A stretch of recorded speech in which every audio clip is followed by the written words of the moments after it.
Hello বন্ধুরা, কেমন আছেন সবাই? আশা করি আপনারা প্রত্যেকেই ভালো আছেন এবং আপনাদের শখের পাখিরাও খুব ভালো আছে। তো আবুল অ্যাভিয়ারির নতুন একটা ভিডিওতে আপনাদের প্রত্যেককে জানাই স্বাগত। এবং আজকের যে ভিডিওটা নিয়ে আলোচনা করব সেটা একজন আমারই সাবস্ক্রাইবার বন্ধু কমেন্ট করেছেন, তারই কমেন্টসের উত্তরে ভিডিওটা তৈরি করছি। তার নাম হচ্ছে রাজীব হালদার। উনি কমেন্ট করেছেন যে দাদা, সানকনুরের বেবি যদি আমি হ্যান্ড ফিডিং করিয়ে বড় করি, তাহলে কি ওই বাচ্চা যখন অ্যাডাল্ট হয়ে যাবে সেখান থেকে কি আমি ব্রিডিং করাতে পারবো, নাকি নর্মাল বাচ্চা নিলে আমি সেখান থেকে আমার ব্রিডিংটা ভালো হবে? তো তারই পরিপ্রেক্ষিতে আজকের এই ভিডিওটা বানানো হচ্ছে। এবং এই ভিডিওটা সঙ্গে সঙ্গে আরেকটা বিষয় নিয়ে আলোচনা করব, সেটা হচ্ছে যে আমাদের পাখির যখন লিভার সিরোসিস হয় সেই সময়টা আমরা কোন ক্ষেত্রে কোন মেডিসিন দিলে বেটার হয়, সিনাটান হঠাৎ করে এসে গেল, সেই বিষয়টাও নিয়ে আজকে কিন্তু এই ভিডিওতে আলোচনা করব। তাই ভিডিওটা খুবই গুরুত্বপূর্ণ, কারণ এই সমস্ত কোয়েশ্চেন অনেক মানুষেরই মনে ঘোরে কিন্তু তারা করে না। বাট আজকের এই ভিডিওর মাধ্যমে অনেকেরই মনে এই কোয়েশ্চেনটা আছে, তাদের কাছে আজকে কিন্তু ক্লিয়ার হয়ে যাবে। এবং আপনার যারা বন্ধু বান্ধব আছে যাদের মনে এই কোয়েশ্চেনটা আছে, ডেফিনেটলি তাদেরকে কিন্তু এই ভিডিওটাকে আপনি শেয়ার করতে ভুলবেন না। তো চলুন ভিডিওটাকে শুরু করি। তার আগে আপনার কাছে ছোট্ট রিকোয়েস্ট, যদি চ্যানেলে প্রথমবার হয়ে থাকেন তাহলে অবশ্যই চ্যানেলটিকে সাবস্ক্রাইব করে আমাদের পাশে থাকবেন, এবং যারা ফেসবুক থেকে দেখছেন তারা অবশ্যই কিন্তু পেজটাকে ফলো দিয়ে রাখবেন। তো চলুন বেশি দেরি না করে ভিডিও প্রথমে আমি বিষয়টা দেখব যে আমার পাখি যদি হ্যান্ড ফিডিং এ আমার শখের জন্য থাকে, সেটা একটা আলাদা প্রশ্ন। ম্যাক্সিমাম চেষ্টা করবেন যে আপনার পাখি হ্যান্ড ফিডিং না সেলফ ফিডিং করিয়ে বড় করুক, মানে তার মা বাবা যাতে খাইয়ে তাকে বড় করে। কারণ দেখুন, পাখির ব্রিডিং এটা কিন্তু একটা প্রসিডিওর, মানে এটা একটা প্রসেসে কিন্তু পাখি ব্রিডিং হয়। কেমন? যেমন সেই একটা বাবা মা তার পূর্ণাঙ্গ হওয়ার পরে সে এগ লে করবে, সেই এগটাকে ইনকিউবেট করে 21 থেকে 28 দিনের মধ্যে তারপরে বাচ্চা হবে। সেই বাচ্চাটা আস্তে আস্তে তার মা বাবা ফিডিং করাবে এবং সে বক্সে আস্তে আস্তে বড় হবে। বড় হওয়ার পরে সে বক্স থেকে বাইরে বেরিয়ে যাবে। বেরিয়ে যাওয়ার পরে সে আস্তে আস্তে মা বাবা খাওয়াবে, আস্তে আস্তে সে নিজে খাওয়ার চেষ্টা করবে। এইভাবে আস্তে আস্তে আস্তে আস্তে প্রসিডিওর মাধ্যমে সে বড় হয়। তাই সেই পদ্ধতিতে যখন সেলফ ফিডিং হয় সেক্ষেত্রে কিন্তু মানে বাচ্চা করাতে কিন্তু অনেকটাই সহজ হয়ে যায় এবং তারা কিন্তু অতটা অ্যাগ্রেসিভ হয় না। কিন্তু যখন আর একটা বিষয় হলো যে যখন তার বাবা মা সেলফ ফিডিং করাবে, যখন তার বাবা মা ধরুন খাবার গালে করে খেলো, সেই খাবারটাকে গালে নিয়ে চিবিয়ে সমস্ত কিছু একটা লিকুইড ফর্ম মতো করে, এবং সেখান থেকে বাবা মার যে কপ মিল্ক, সেই কপ মিল্কটা কিন্তু ওই খাবারের মধ্যে মিশে যায়, যেটা অ্যাজ এ প্রিবায়োটিক প্রোবায়োটিক এবং অ্যাজ এ অ্যান্টিবায়োটিক হিসাবে বা অ্যান্টিবডি হিসাবে ওই বাচ্চার শরীরে কিন্তু যায়।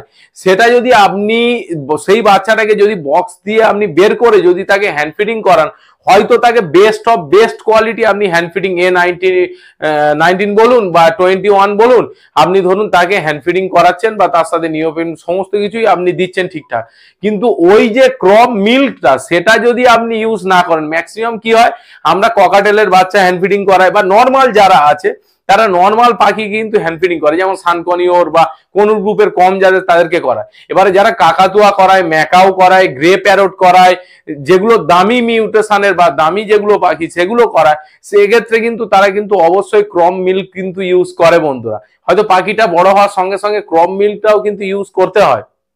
যদি না করেন তাহলে সেই যে মাদার ফিডিং এর যে ইমিউনিটিটা, সেটা কিন্তু সারা জীবন ওই বাচ্চাটাকে কিন্তু বইতে হবে। বড় হয়ে অ্যাডাল্ট হয়ে গেলেও তারপরে কিন্তু বইতে হয়। কেন বলুন তো?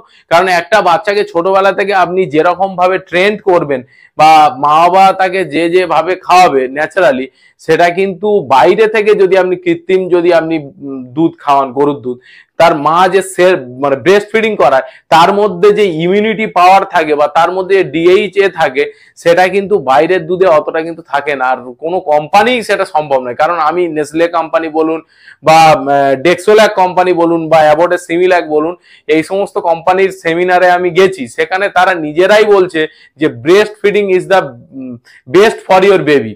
তাহলে আপনারা বুঝতে পারছেন যে ব্রেস্ট ফিডিং এর গুরুত্বটা কতটা। সেমই পাখির ক্ষেত্রে ওই যে ক্রপ মিল্কটা ওই বাচ্চার মধ্যে যাবে ছোটবেলা থেকে, ইমিউনিটি পাওয়ারটা কিন্তু অনেকটা বেশি হয়। এবারে তাহলে একটা প্রশ্ন আসতে পারে যে দাদা, যদি বাবা মা না খাওয়ায় তাহলে কি হ্যান্ড ফিডিং করাবো না, বাচ্চাটাকে মেরে দেবো? ডেফিনেটলি না।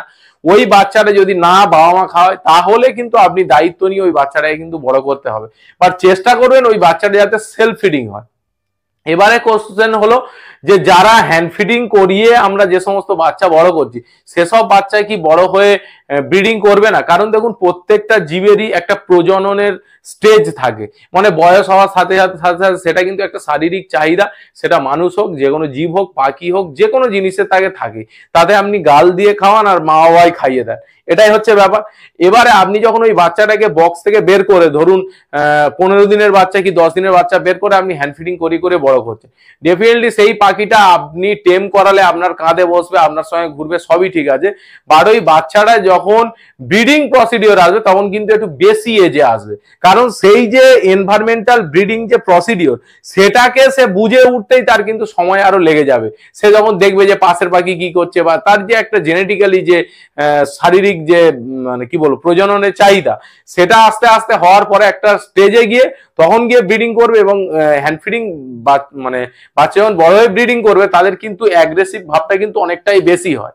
তাই আপনারা চেষ্টা করবেন শখের বসে হয়তো একটা দুটো আপনি করাচ্ছেন, ডেফিনেটলি ওই বাচ্চা বড় হয়ে ব্রিডিং করাবে, বাট একটু দেরি হবে, কিন্তু mouth feeding is the best for your bird.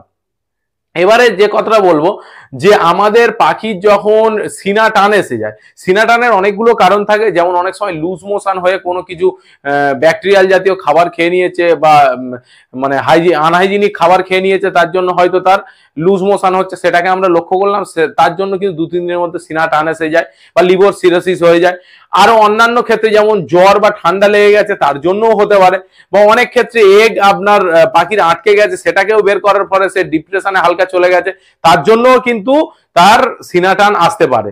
But আমাদের সব থেকে ভালো সিনাটানের মেন কারণ হচ্ছে যে আমাদের পাখিটা কোন কারণে হয়েছে সেটাকে আমাকে আগে আইডেন্টিফাই করতে হবে।